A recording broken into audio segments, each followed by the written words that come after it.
RamiX, back on our video. Today we're going to be talking about, Naruto Legacy, an amazing fan fiction from what I've heard. Sit back, relax, close your eyes even, subscribe, like the video, for extra good luck if you will, and we can now begin. If you are sleeping, or if you just woke up, I hope you have or are having an amazing day. In a remote location, one could only see destruction. Those are the first words of Naruto Legacy.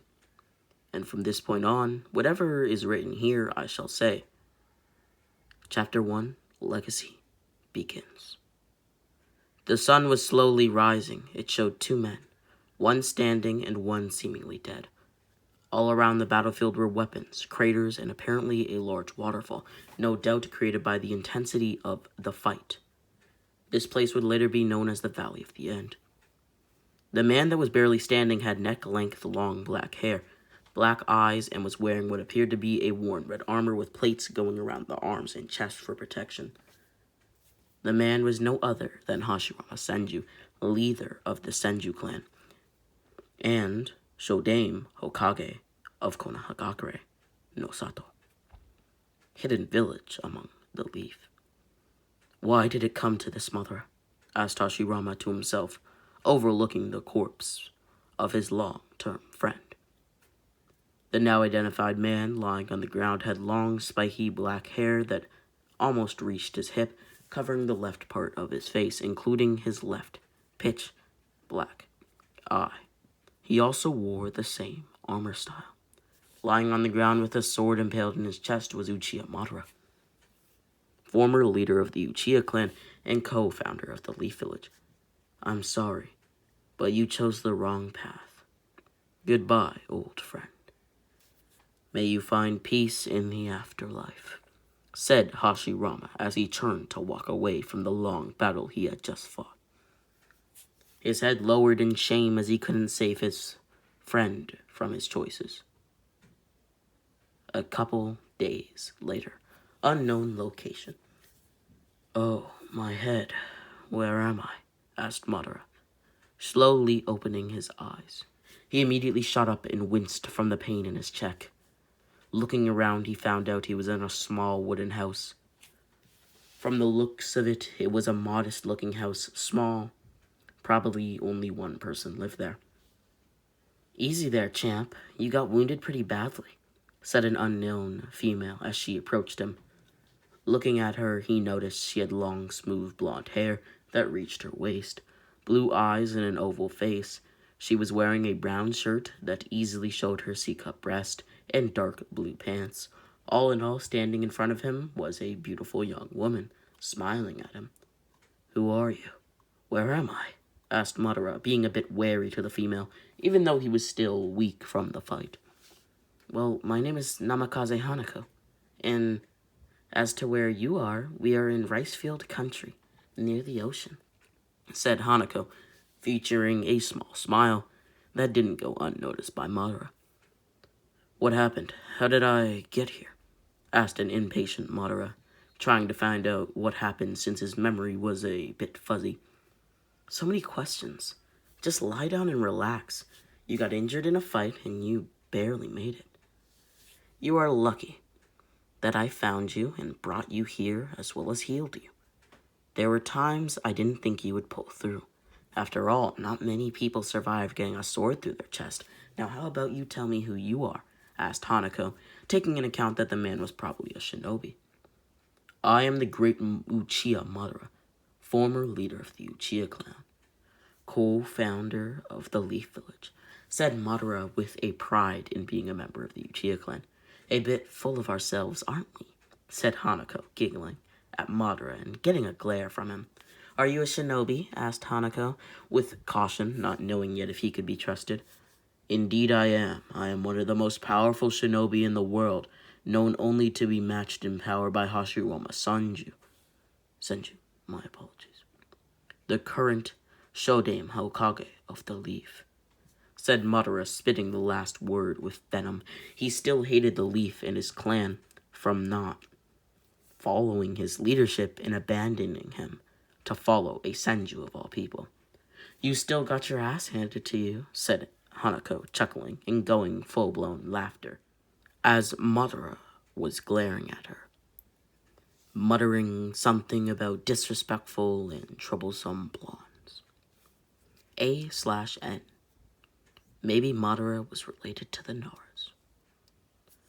Well, I'm going out for some food. Get some rest. It will take a couple months to get you back to full health, said Hanako, as Madara was laying back in the bed, remembering his loss to Hashirama, but chuckling darkly as he remembered that he got what he was going for. Now, 5 years later, Rice Field Country.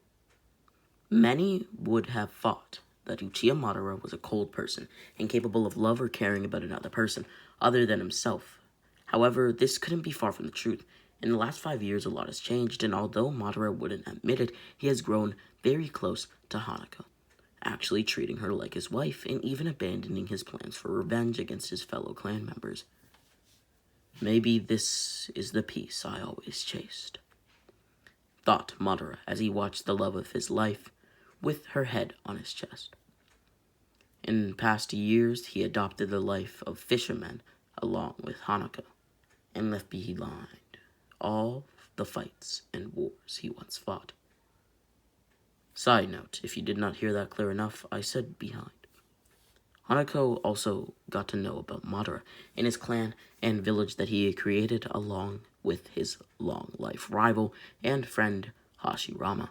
She got to know about the life of a shinobi and Madara's Kekkei, the Sharingan.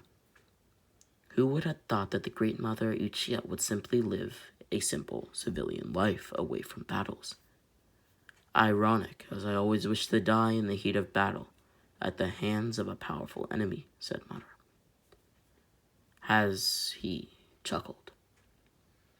He almost died at the hands of Hashirama.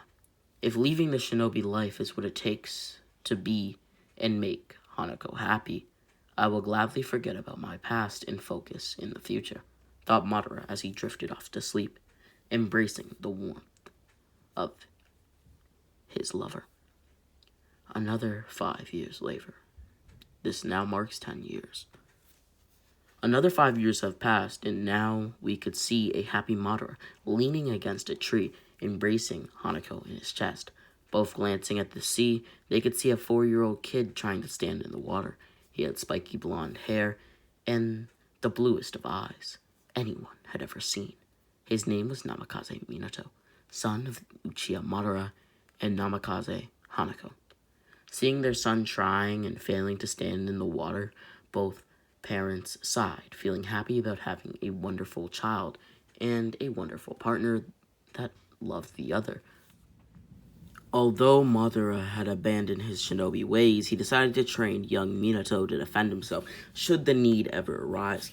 Madara also explained that he decided to give him her mother's name because the Uchiha were known and feared all over the world. He also explained to him and showed him his Sharingan, saying that one day he would also wield it, and that he should be proud of his heritage.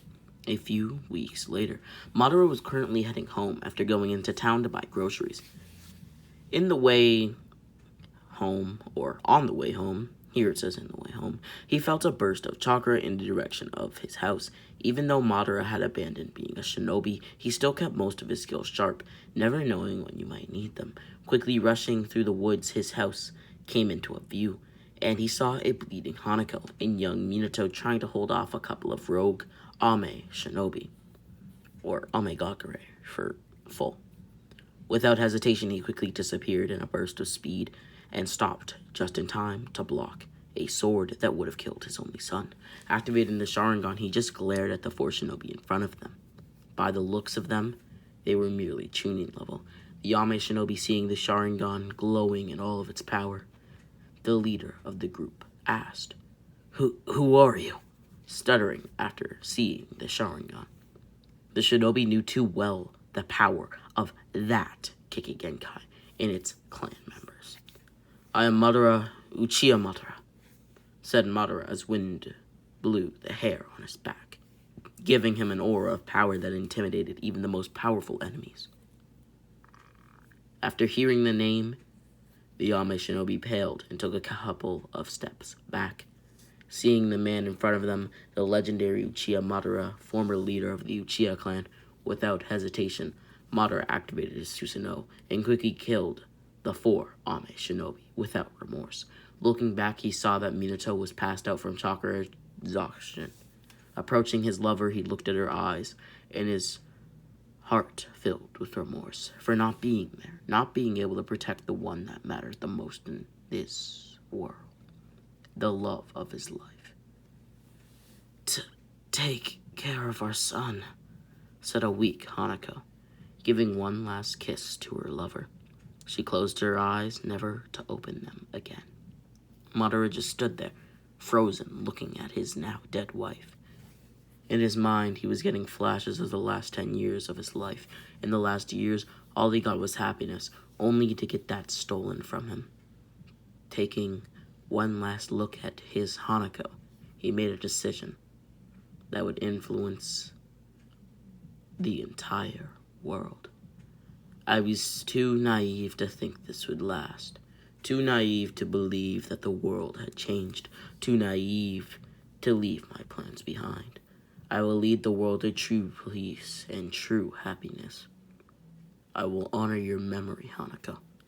I will create a world made of love and happiness, and I will make sure that you stand by my side, thought Madara as he picked his son up and jumped into the woods, leaving behind his former home. A month later, Madara and Minato were standing a few miles outside the main gates of Konoha as Madara looked one final time to Minato. Minato, my son, said Madara, getting Madara's attention. Minato would look at him. In the last month, Madara trained Minato to the ground, bent on getting his son as strong as possible so he could keep himself safe. During this month on training, Minato had activated his Sharingan, quite a feat for someone so young. Remember, keep the Uchiha name and bloodline a secret from the village, but never forget your legacy. Even though I dislike the Senju, this village will keep you safe and strong. Never abandon your beliefs and fight for what you hold dear. Only when fighting to protect someone precious to you will you show your true strength. And I'm sorry to leave you alone, but this is something I must do alone. Speak to the Sadame Hokage and tell him you are an orphan and wish to join Konoha. He will keep you safe. There may come a time when we will fight each other. Until then, good luck, said Madara as he started to walk away, leading his son to a new path. Well, I guess this is it, said Minato as he walked through the main gates of Konoha and said to himself, I will make you proud, Tusan, and I will honor your memory, Ka-san. 20 years later, undisclosed location outside of Konoha. Thought out the entire room, and scream echoed. This scream seemed to belong to a young baby. The baby weighed 3 kilometers and had spiky blonde hair and a pair of dark blue eyes, pretty much a carbon copy of his father Minato Namikaze. Congratulations, Kushina-san. It's a beautiful boy, said the nurse as she handed the newborn baby to her mother. The woman in the bed could only be described as a redhead beauty with long, smooth, crimson hair going all the way to her waist, blue eyes, and an ample decump breast adorned to her well-developed body. She embraced her son for the first time. Hello, Sochi, said Kushina. Minato turned to his son and said, Welcome to our family, Naruto.